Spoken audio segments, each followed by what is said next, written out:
Leo nakwambia Edith venye amefundisha chat, mimi nimelala.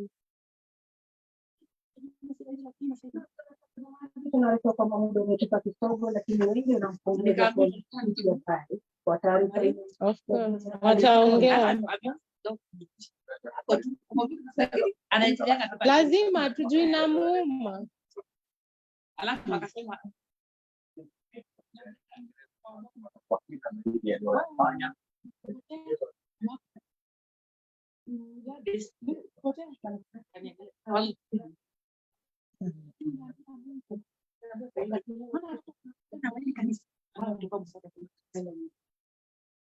So uende kwa kanisa compromise.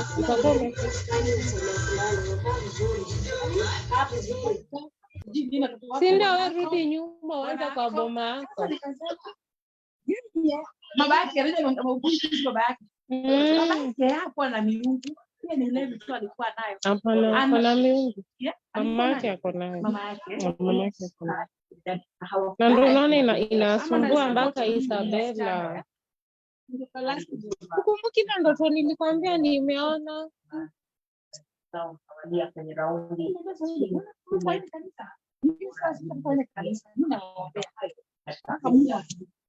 uwanja wa mchezo wa kila mtu ako na wakati wake. Hawa ni waombei hawa watakuwa na hajui mpaka juu naambia hebu nimwambie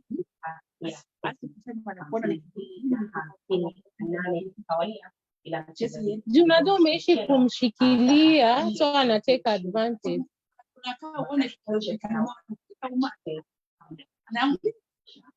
Ndio nasema unajua amezoea ile huruma, utawacha sasa, acha kila mtu ajisaidie. Wachana na yeye.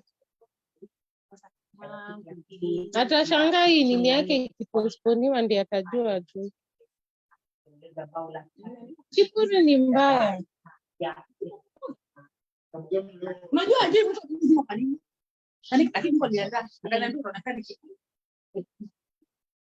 juu uko hapo unasaidia kanisa, unamsaidia na yeye anakufinyilia kabisa, akupatii cover. Tupe mtu mwenye anakupea cover. Juu ukiangalia tangu tuanze kuomba na mwenye tunaomba na wewe unaona kaipoma. Sasa hata uko at peace. Ndio, hiyo time nyingine kila saa ni hivi. Unatoka kanisa umejishika chama.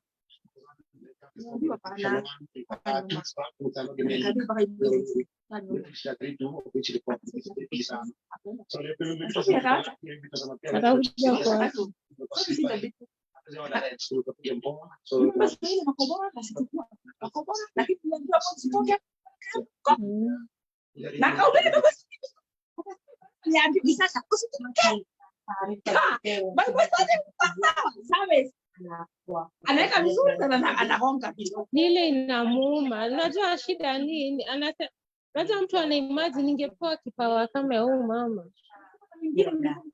Hivyo anaona akasema ipo hivi imejaa.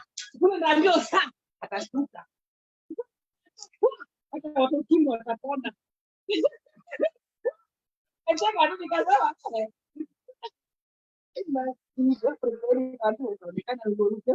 Lakini kadua romba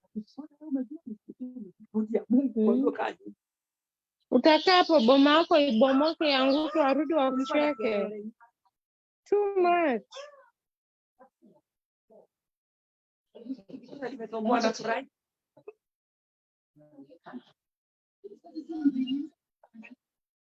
Lazima uliishi kumpea cover na yeye akupei. Yeye anakufinyilia ndio unachukua kanisa mbele, unasahau boma yako. So yeye anafanya vituko zake akijua ako safe. Kuna mtu anamshikilia lakini yeye haizi kupatia cover. Kwani hata Mungu ni mjinga? Kai si rahisi na yuko pazuri by the way. Yote ikae. Yeye si Mungu. Uko na nguo lakini si niti. Sasa anashangaa Indonesia ametoa wapi? Si Mungu.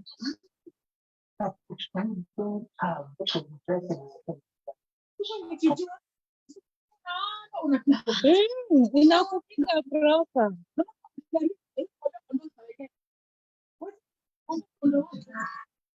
Na Mungu anangojea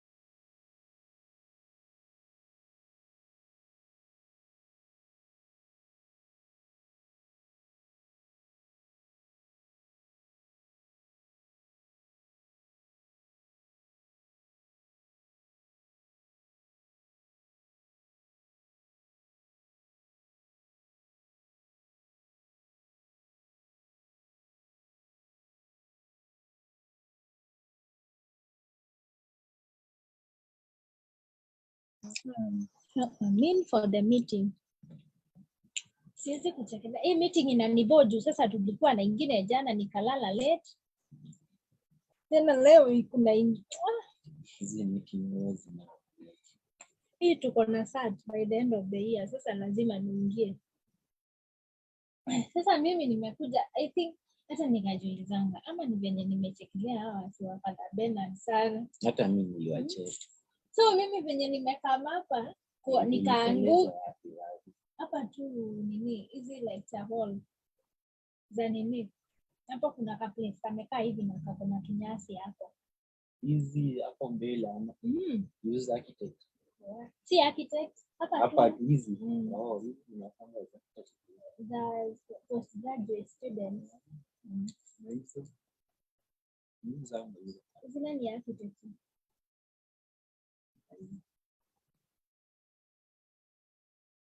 Hizi si ni EF.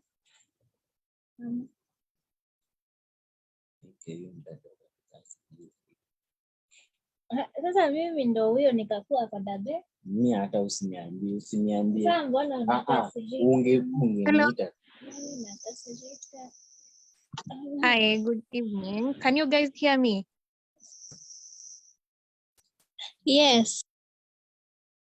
Okay, that's nice. So my name is Terika Mande. I'll be the one taking you guys through breast cancer today. So we're supposed to start at exactly 7:30, but I can still see our numbers. We're quite few, but we could just get started and then the rest will just find us on our way. Okay, as we continue.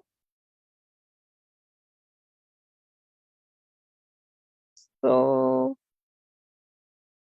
maybe you could just start off. Maybe guys, you could tell me something that you know about breast cancer, anything, myths, anything you've heard out there, just something, just share something.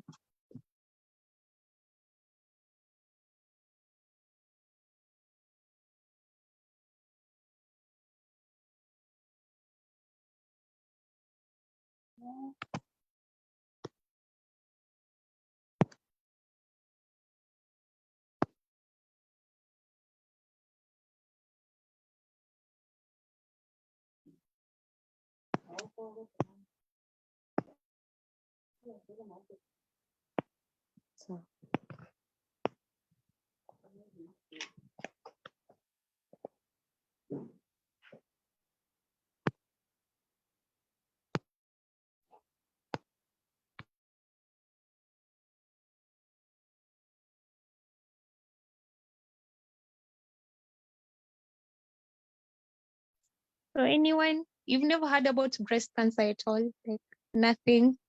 Hata hujaisikia mtu amesema story na breast cancer ama ukoona kwa news, just something you've heard about breast cancer. Come on guys, you can do this. I can see you have Elias, Faith, you're here with us, Irene.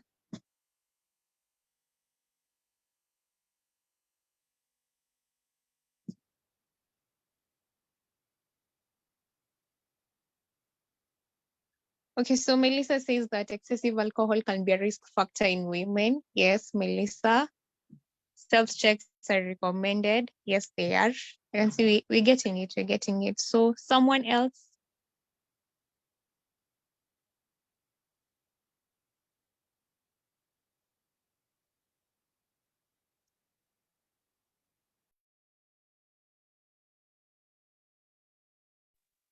How about maybe some myth you've heard out there?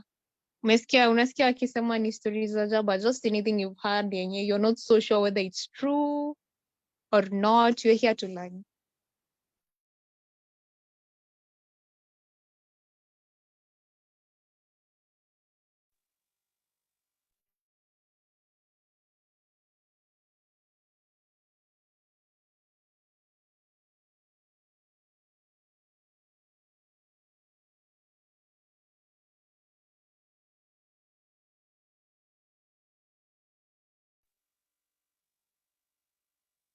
Okay, so LISPA says that breast cancer is a disease in which cells in the breast grow out of control. Yes, there are different kinds of breast cancer. That is true. And the kind of breast cancer depends on which cells in the breast turn into cancer. Breast cancer can be benign in different parts of the breast. Yes, thank you, LISPA, for that.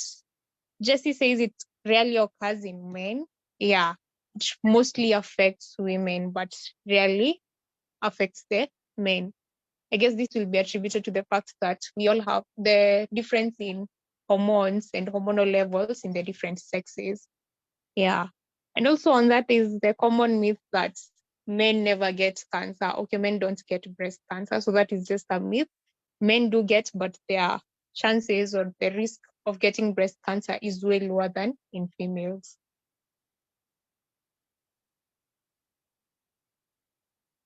Okay, thank you guys for that. I think we can just start. And then the rest will just, at whichever point we'll have reached, then they will join us.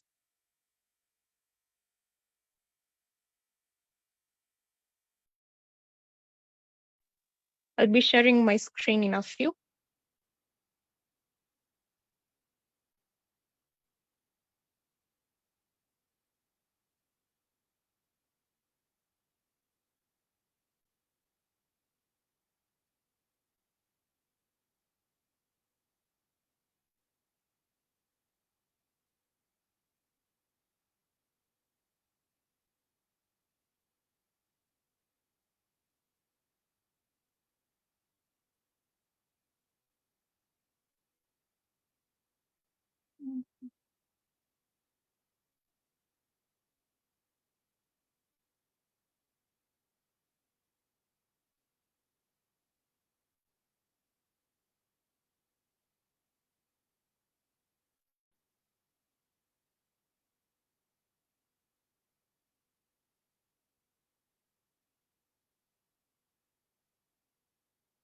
Okay, so I think you guys, can you see my screen?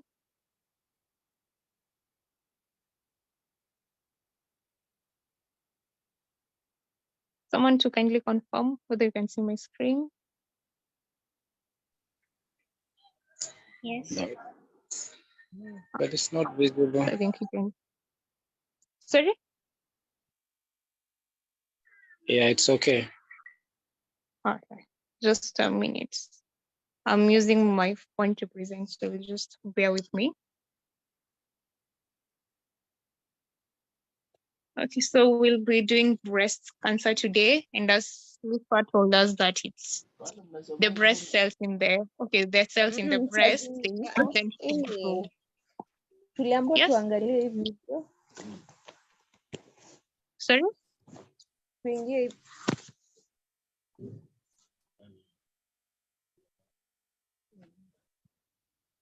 Hi, does someone have a concern? Okay, I guess you can just start. Sorry?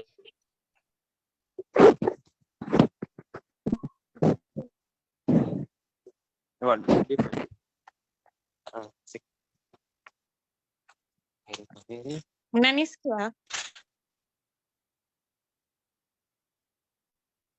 Can you guys hear me Yes, we are getting it. and see my screen? Okay, then I think I can start. So basically, this is just the basic architecture of a breast. So this is the normal breast. You can see we have the chest muscles, we have the ribs, and then this is the actual breast with the, okay, you can see a small tumor there. You have the milk duct, some fat, and the lobules. Okay, so you can just start. So breast cancer, this is a malignant tumor of the breast. So we find that tumors, whenever a cell maybe starts developing in the way it should not, maybe there's excessive differentiation, excessive multiplication of the cells. So that becomes a tumor. And for tumor, we have two types of tumors. We have the benign tumors and we have the malignant tumors. So the malignant tumors, they're the ones which are cancerous, but the benign tumors, they're just masses which are not harmful, but maybe people tend to have an issue with them for cosmetic problems only. So the features of a malignant tumor, they tend to be aggressive, invasive, and they metastasize. So aggressive and invasive in that they tend, when it starts developing at one corner of the breast, maybe, and it has not been detected early enough, it tends to spread to the other sides. Okay, so it tends to also infiltrate the surrounding parts, so maybe the ribs and the underlying muscles. Okay, so for metastasis, the breast tumors, they tend to spread to other sites. So maybe if the left breast is affected, it might go to the right breast also, and also maybe to the brain and the ovaries. Are we together on that? And so we'll continue. What are the common signs and symptoms of breast cancer?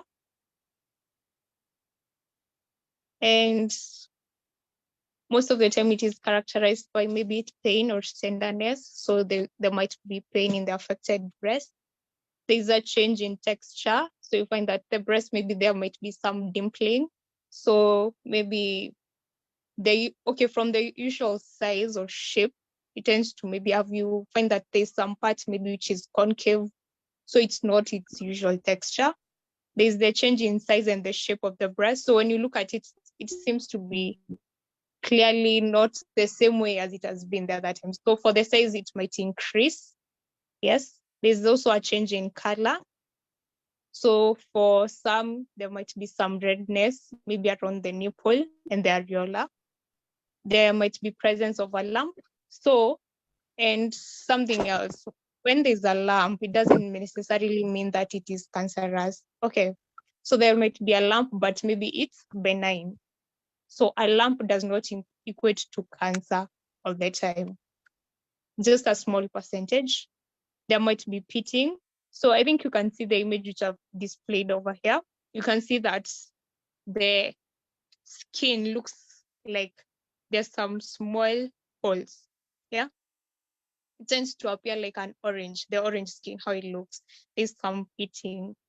Then there might be some discharge from the nipple. So this might be, maybe the discharge might be there whether you squeeze the nipple or not. And also there will be nipple inversion. So this image we have here, the nipple is inverted, it has moved inwards. Okay. Are we okay up to that point? Any clarification?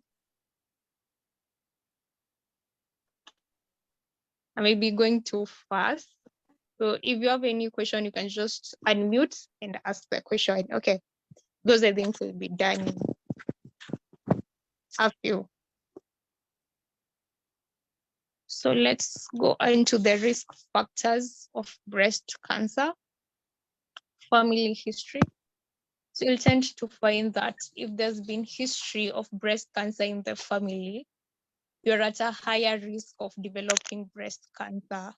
This is mostly attributed to genetic factors. So if your mother had breast, sorry?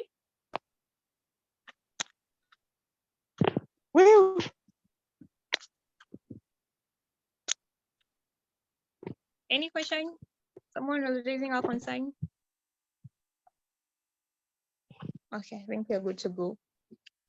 So as I was saying on family history, if the parent, maybe the mother, had breast cancer, there's a very high probability that the kids will also have breast cancer. I've said this is attributed mostly to genetic factors, which are hereditary and run in the family.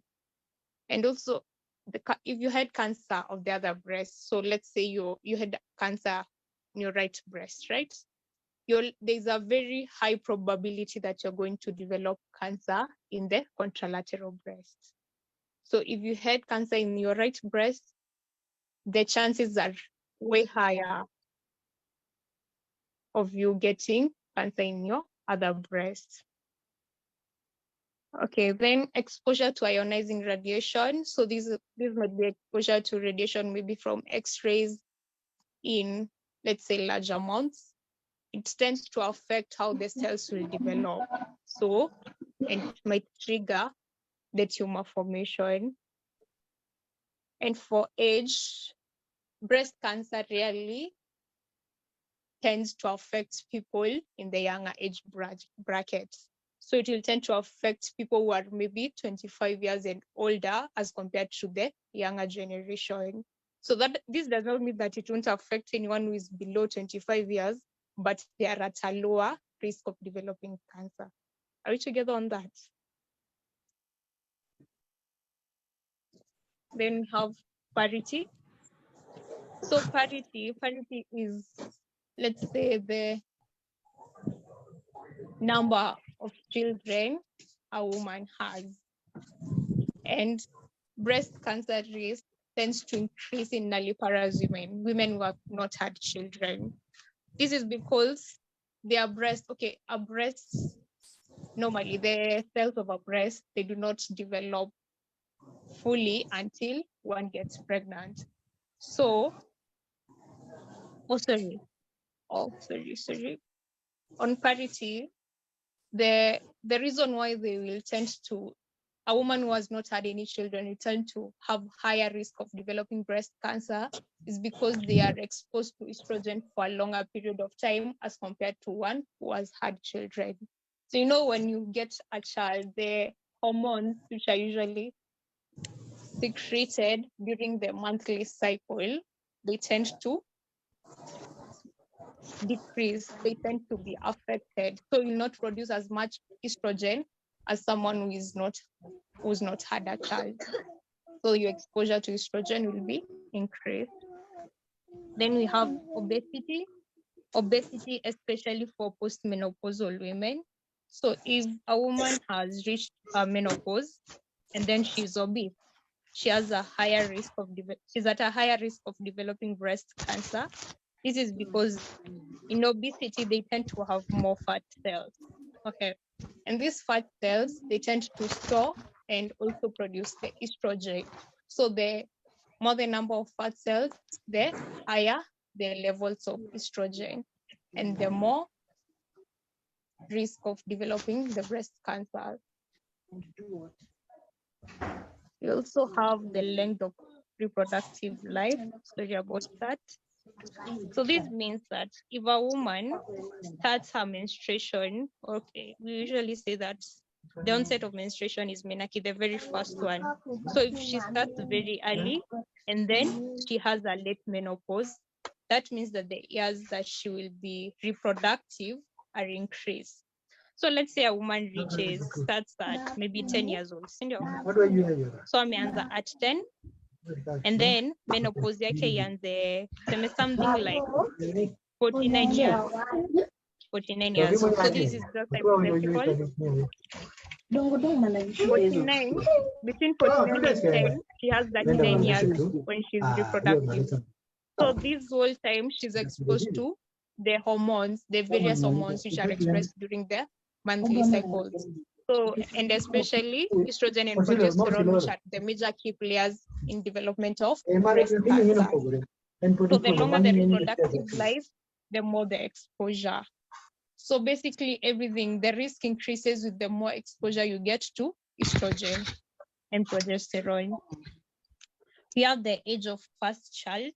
So, okay, research has shown that women who tend to maybe get their firstborn at a later age, in their 30s and later years, they're at a higher risk of developing breast cancer.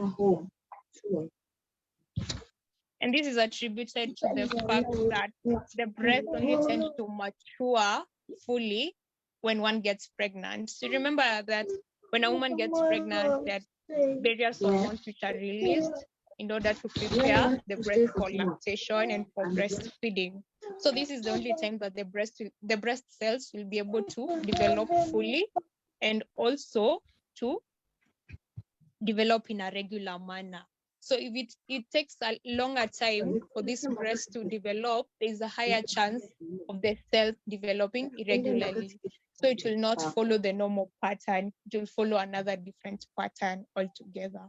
And then we also have race. Although this one is just mentioning just as a by the way.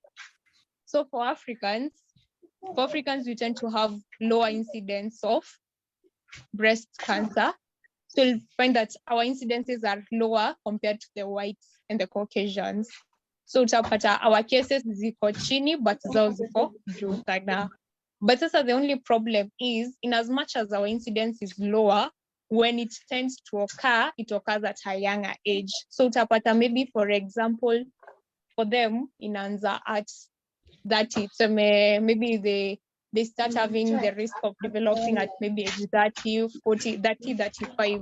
But for us, it will be lower, so it will tend to be younger in the 20s. And also when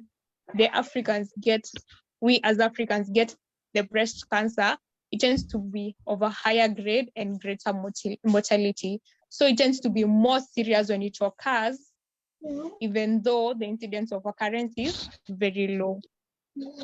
So any question on the risk factors anywhere maybe you'd like me to go through?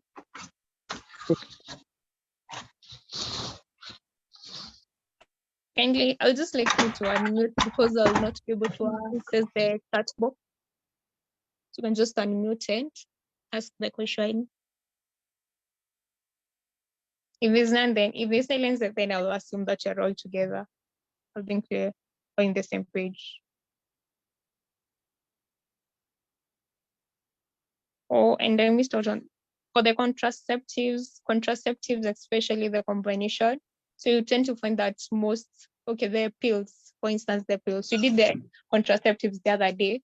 So for pills, we tend to have maybe the combination of estrogen and progesterone. So if you're taking the contraceptives, that means that you're getting a higher dose or a higher level of these hormones as compared to someone who is not taking the pill. So you're at a higher risk of getting breast cancer. So these risk factors, it doesn't mean that if you have one of them, you fall into one of the categories, it doesn't automatically mean you'll be getting breast cancer. It only means that your risk of getting it is increased as compared to the next person. I hope you're together on that. Yes, mine is a bit probably I would want you to clarify. And this is in connection to the men or to the guys, those of us who really like sucking the breast. Now, yes. Is it a risk factor, sucking?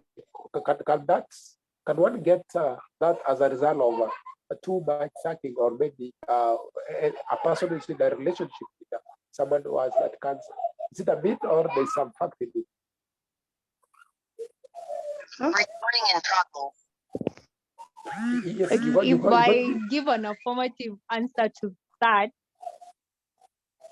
maybe I'll be lying. Okay, I'll be in the wrong. So I'm not very sure about that, but yes, I've gotten your concern.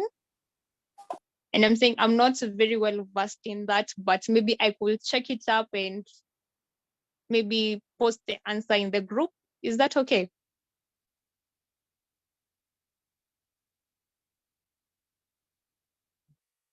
So can I follow up on this later? That's fine with you. Kindly, I need a response.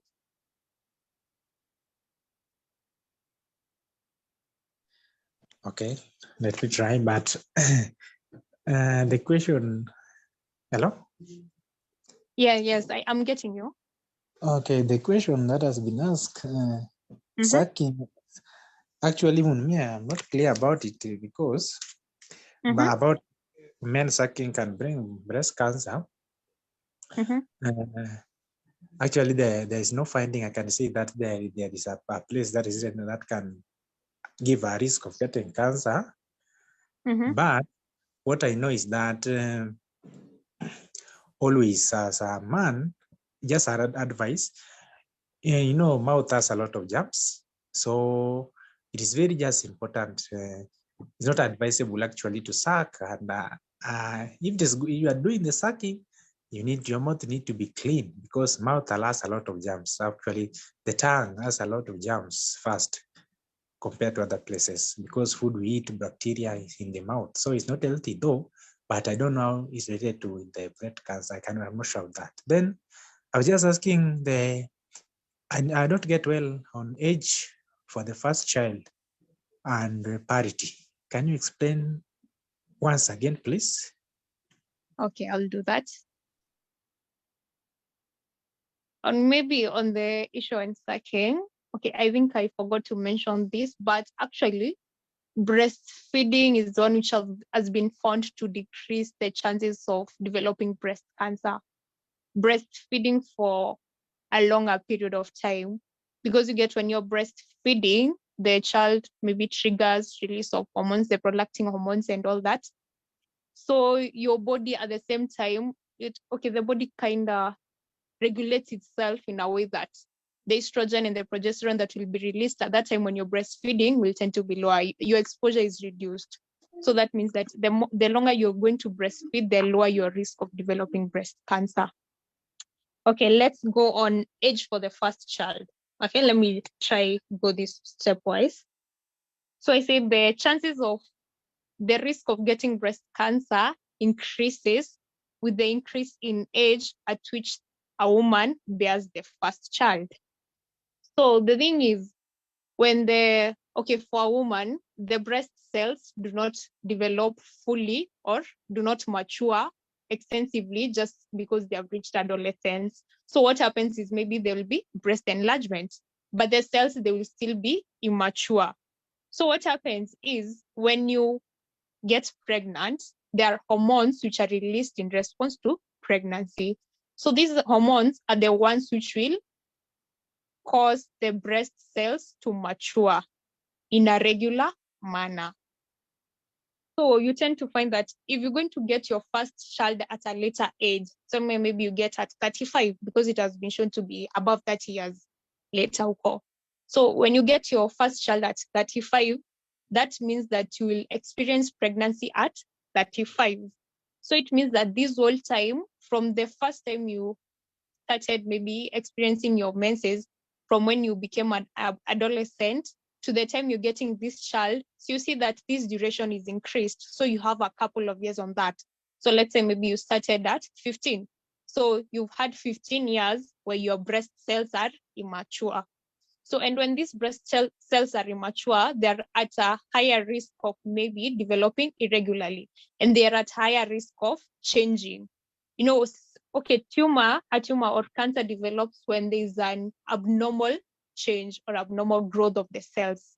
So that means that if the cells stay in the state in which they're immature for a very long time, there's some other factors which might come into play and cause the cells to develop in a way they are not supposed to do. But if you get your first child at an earlier age, it means that the cells won't have that much time to just be undefined. You get? So it's like they're specialized in that manner. So at that time they will mature, and once they have matured, then they have reached their better stage. So you're at a safer level. So I don't know whether I've answered on the age of the first child, or whether there's something else I need to clarify. Yeah, you've done well. You have clarified it well. Thanks. Okay, on parity, I said the risk will be increased in nulliparous women. You'll tend to find that a woman who has not had any child, they will be exposed to more estrogen than a woman who has had a child. Tutapata when a woman gets pregnant, the estrogen levels zenye zitakuwa kwa mwili wake zitakuwa lower than mwenye hana like hayuko pregnant. And then pia like utapata this woman who has a child will tend to have fewer cycles. Unajua the cycles, the menstrual cycles zinakwanga every month, right? And the moment a woman gets pregnant, they are free of the cycles for like a period of 9 months. So for this period of 9 months, sorry, someone was maybe unmuted. Okay. So for this period of 9 months, when the woman is not experiencing the cycles, it means that they're not getting that peak estrogen level that one will get when they are in their normal cycles. So that's like 9 months. And then there's that period when they are breastfeeding, the early stages after giving birth. So you tend to find that that takes almost a year off of those high levels of estrogen. So this woman will be exposed to lower estrogen levels over the same duration of time than someone who has not had a child. So generally, it just means that the more you're exposed to estrogen and progesterone, the higher your chances of developing the breast cancer. But if you have a kid, if you have a child, if you get pregnant, it means that you're being exposed for a shorter period of time. So I don't know, are we together on that? I hope Sidra kupoteza. Yes, we are. Okay. You're on So point. anything? Yes. Your points, yes.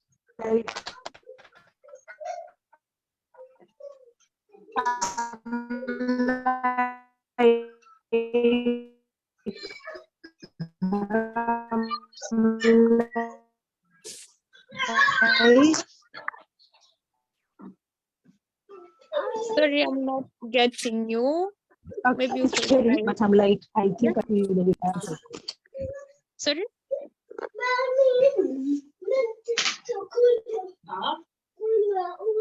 I beg your pardon. I've not gotten your question or concern.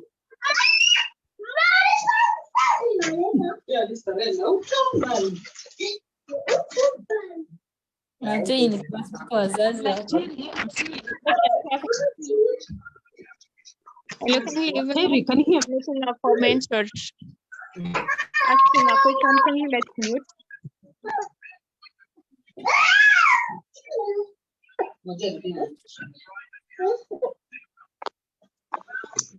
Okay, so any other question on the risk factors or the signs and symptoms so far where we've reached?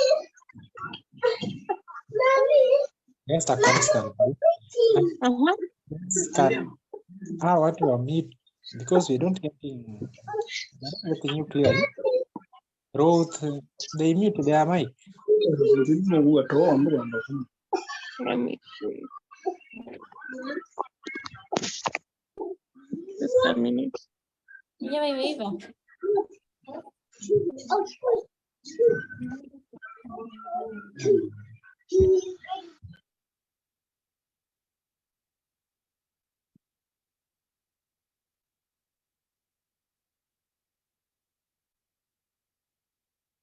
Okay, so I think you're good. So any question up to that point?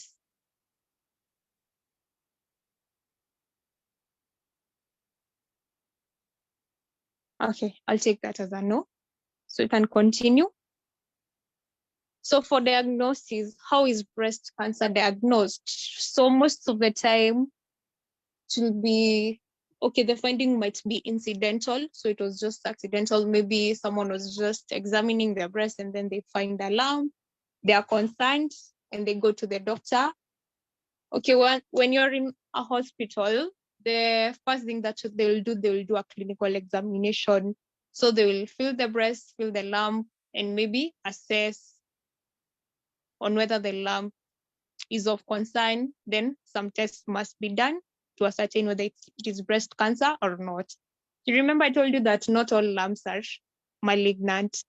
Some might be benign. So the assessment will be done to determine whether the lump is cancerous or not. Then there is imaging. For imaging, most of the time we'll go for mammography. So this is like an X-ray, but specifically for the breasts. So they'll produce a mammogram. Then the good thing about mammography, you can be able to detect the cancer in its very early stages, even when the lumps are very small, such that even the person who has the lump cannot be able to palpate the lump. Because for these lumps, most of the times when a person comes across a lump, it's usually bigger in size, such that you can feel it with your hand.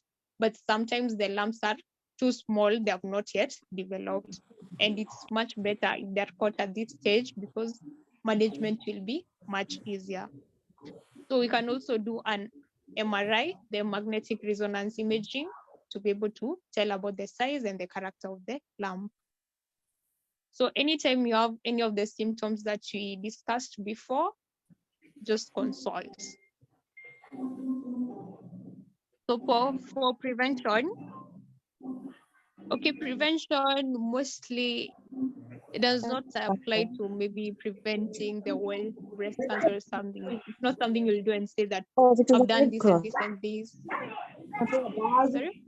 Sorry?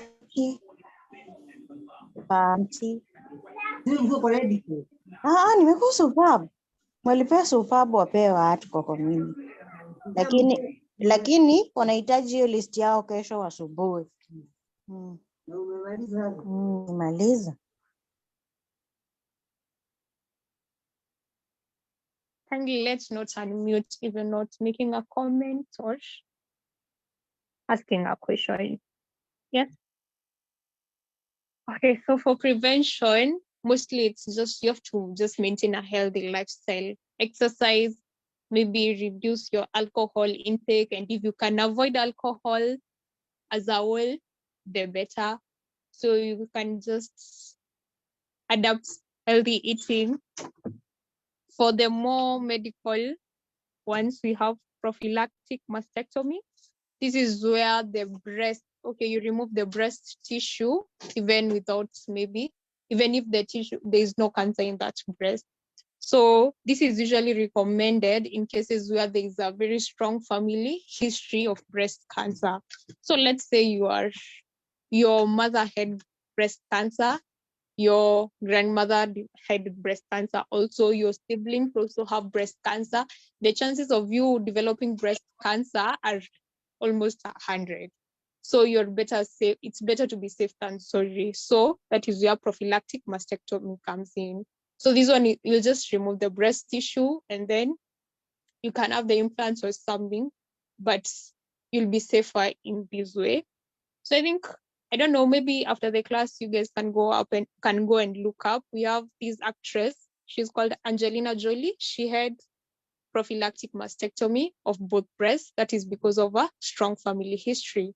And till now, when the procedure was done, up to date, she has not had an incidence of breast cancer. And then we also have when there's a positive diagnosis of breast cancer in the contralateral breast. So we said if you have maybe you develop a tumor in your right breast, right? You develop a tumor in your right breast, the chances of you developing another tumor in your other breast, even after one is treated, are very high. So you're safer removing the tissue from the remaining breasts. So that will be safer. Then we have self-breast examination. This is not a prevention measure per se, but it aids in detection of the breast cancer in the early stages. So if you do the examination regularly, on a regular basis, you'll be able to notice any changes and catch it at a very early stage. So treatment will be easier and more effective. And also breast cancer is not, when you getting breast cancer does not equate to a death sentence. It is something that is manageable. It is something that can be managed and you can still live your life. So this was our kit on examination, self-examination. I think I'll send you the notes so that you can be able to go over this. But ideally, the basics are observing and feeling. So you have to observe and be able to tell if there's been any changes, compare between the two breasts, see if there's been any change in size, change in shape, change in the color or the texture, or whether there's any tenderness or pain at all. So the first step, you're supposed to check ideally 7 to 10 days after you start your period. So this can also go to 3 to 5 Mani days kumbe after umeshinda. you're done with your period. Sorry?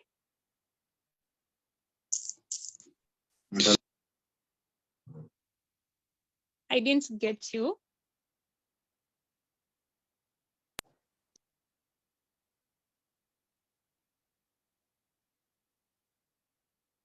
Okay.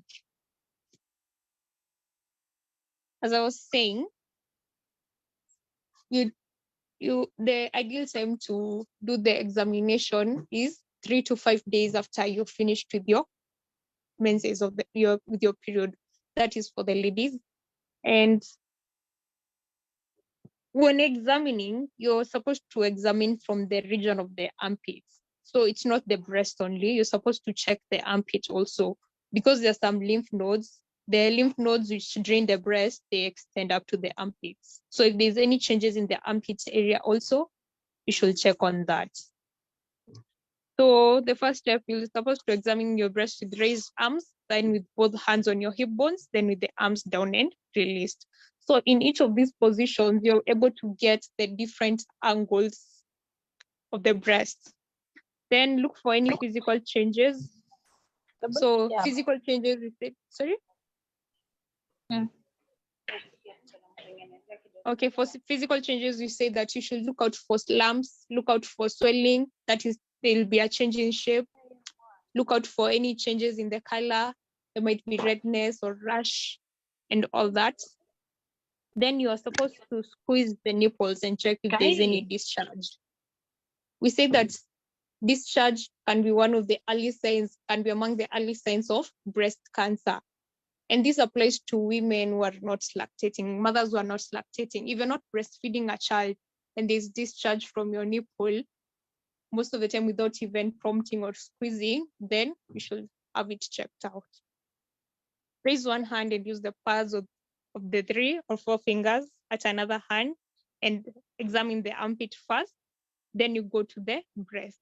For the breast, you're supposed to check from the outer edges going inwards. Outer edges going inwards towards the nipple.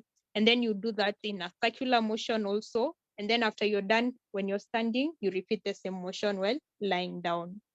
And then, okay, this applies mostly for regions with a very high socioeconomic status, maybe.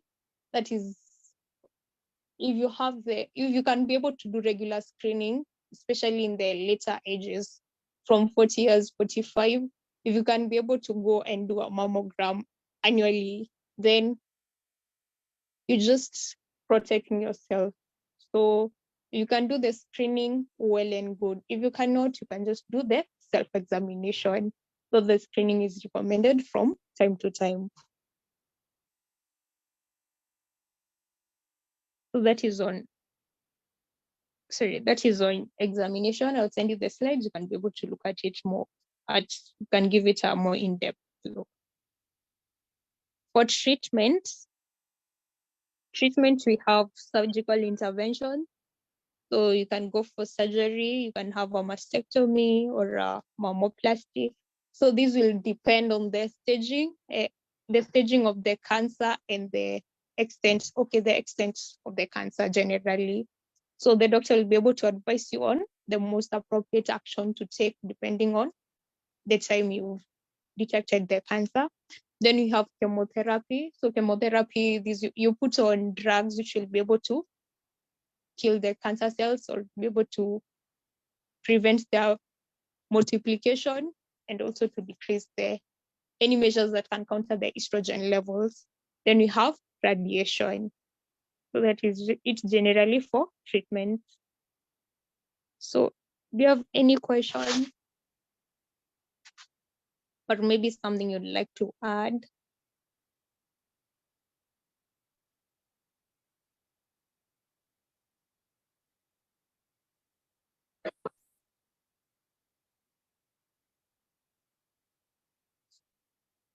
Yes, we can take any questions.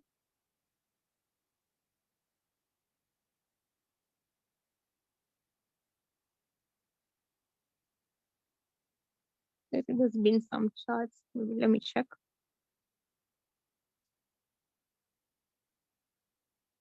And there's the myth that people with smaller breasts will not be affected by breast cancer, but only those who are well endowed, those who have bigger breasts maybe are the ones who are at risk of developing breast cancer. So actually breast cancer affects everyone, whether the breasts are small, whether the breasts are large, the size does not matter. So this is just, so it might get anyone, even the guys, the men can also have breast cancer.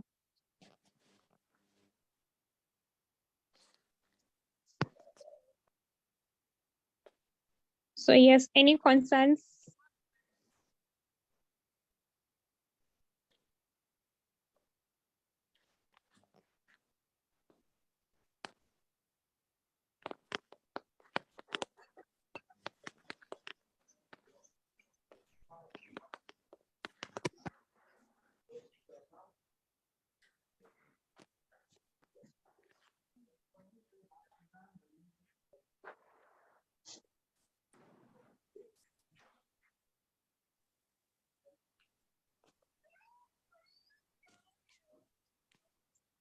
Okay, so same is asking what is mammoplasty.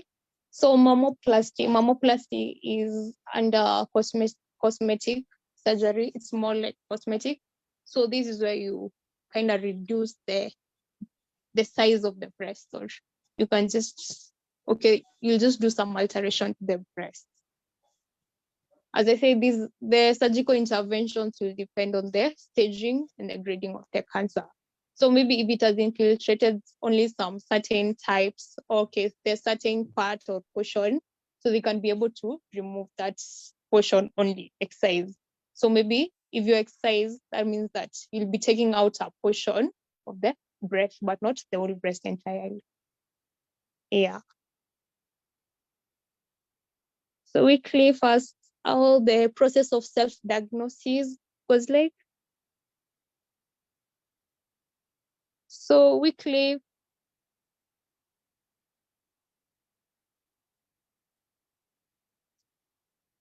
It was fully answered. I'm okay. oh, it was fully answered. Okay, Yeah. okay. So any other concern or question or comments? The floor is yours.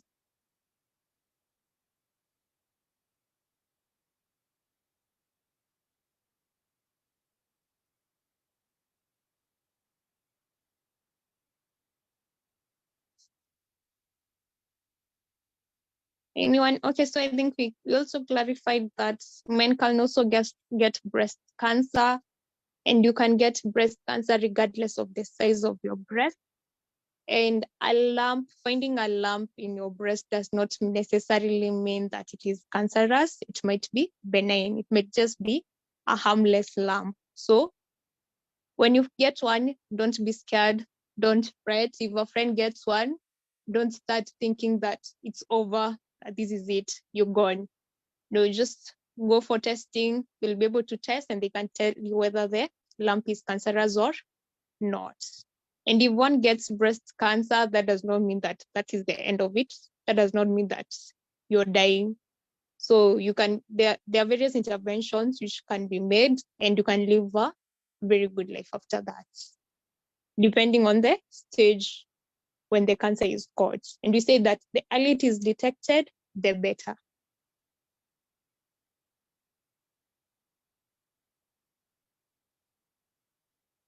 Okay, so Farida asked breast cancer causes and risk factors. Okay, for breast cancer in men, I said that for them, it does occur in men, but it is very rare. It rarely happens. But according to research, it has been shown that men who tend to get breast cancer, most of them are the ones who are maybe under estrogen and progesterone therapy.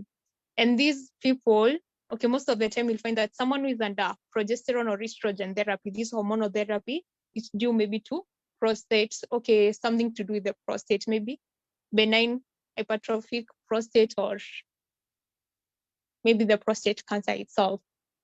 So these are the men who are at a higher risk of developing the breast cancer. Remember, we said that breast cancer develops as a result to maybe exposure to these hormones. The hormones are the ones which mainly trigger these. But for men, their estrogen levels are pretty low. They are very low. They are fairly low. And then they don't get to have these surges in the hormones as compared to the females. That is why they are safer. But if you are under this therapy, the hormonal therapy, they tend to be given combinations of maybe estrogen and progesterone. And thus, when these levels are increased, it might cause the cells in the breast to develop abnormally. That is why also these men will be undergoing this therapy. They will tend to have maybe gynecomastia. That is why you find that a man has like enlarged, their breasts are enlarged. Yes, they are enlarged in some kind of way because the breast cells, the ones which are in men are the same as the ones which are in women, and they respond to this therapy, they respond to these hormones. So if anything at all increases the hormonal level of these estrogens and the like, then the risk of getting the breast cancer also increases. But as we said, for the men, it's fairly very, very rare. The chances are very rare, or the chances are very low, and it's very rare. Faith asks, can a PET scan be used to detect breast cancer? For PET scans, I'm not so sure about that. Maybe I could check and then maybe get back to you. But the one I'm sure of is a mammogram, or any mammography. You'll be able to tell you that. And an MRI scan. An MRI, that is the gold standard. So for an MRI, you can tell the location of the lump, the size, yeah, and everything else. So Faith, I can confirm for you that and then maybe text in the group. Is that okay?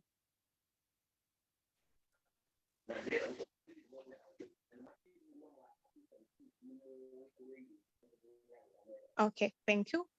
So any question, any concerns before we wind up?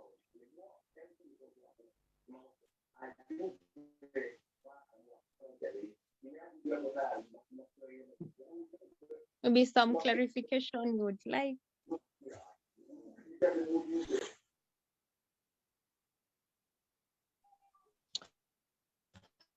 Okay, Terry, I have a question.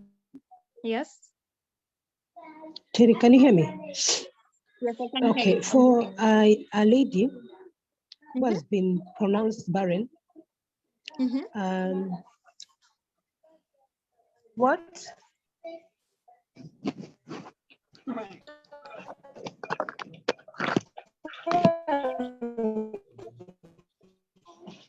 Ruth, I'm losing you.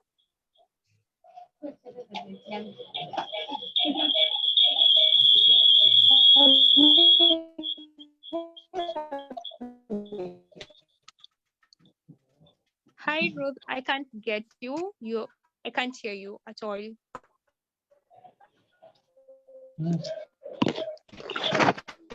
I beg your pardon.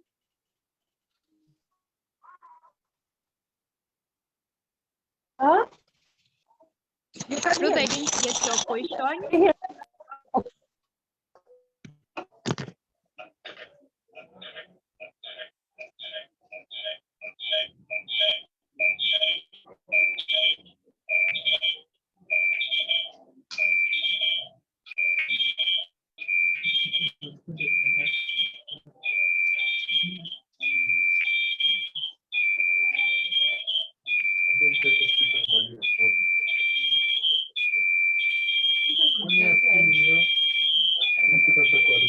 Okay.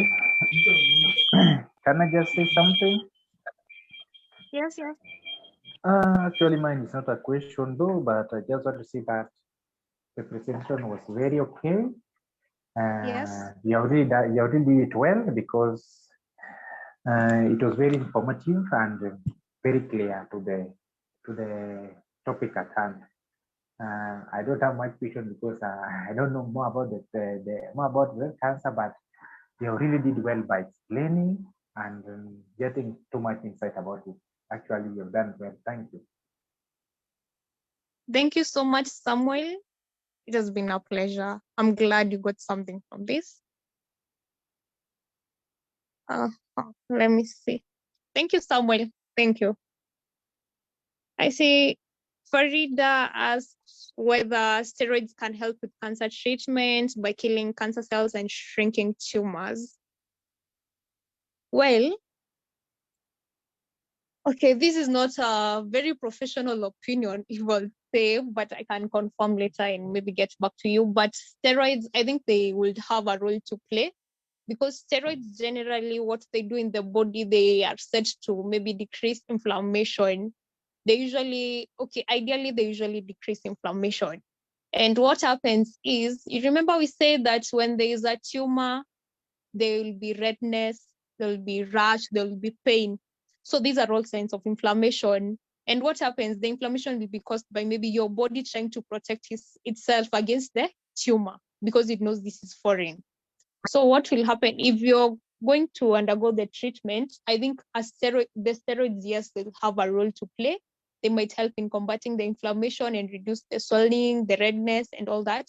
They might be able to reduce the symptoms and killing the cancer cells and shrinking the tumors. I'm not so sure about that, but I can confirm and get back to you. Is that okay?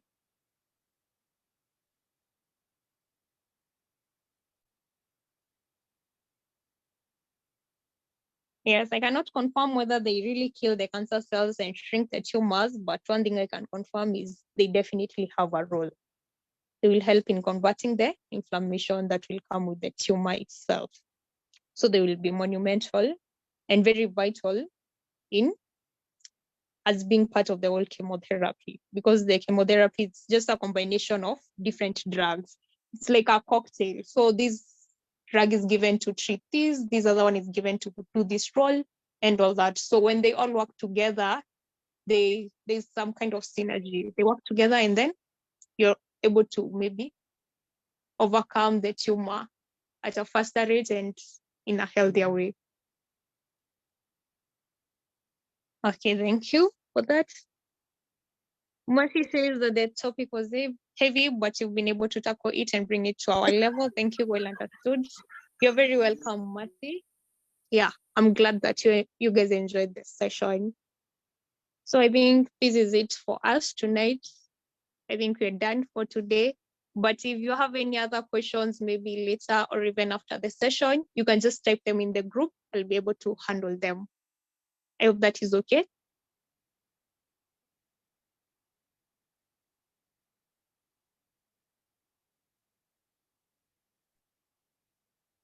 Yes, I think that's it from my end. So if you have any other concerns, I think you can just reach out to the group. Thank you guys for attending. It has been a lovely session. I've enjoyed having you guys for the questions and the comments.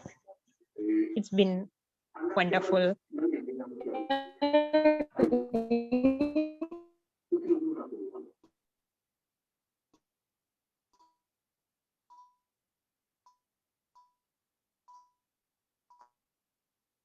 And Ruth, I didn't get your question or concern the other time. Your mic had some issues. So if you could do the same, maybe type in the group, I'll be able to handle it from there. Okay.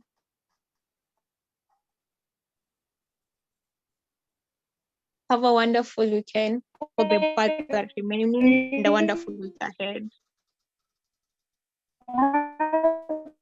Wonderful weekend too. Okay. So you can leave at your own pleasure.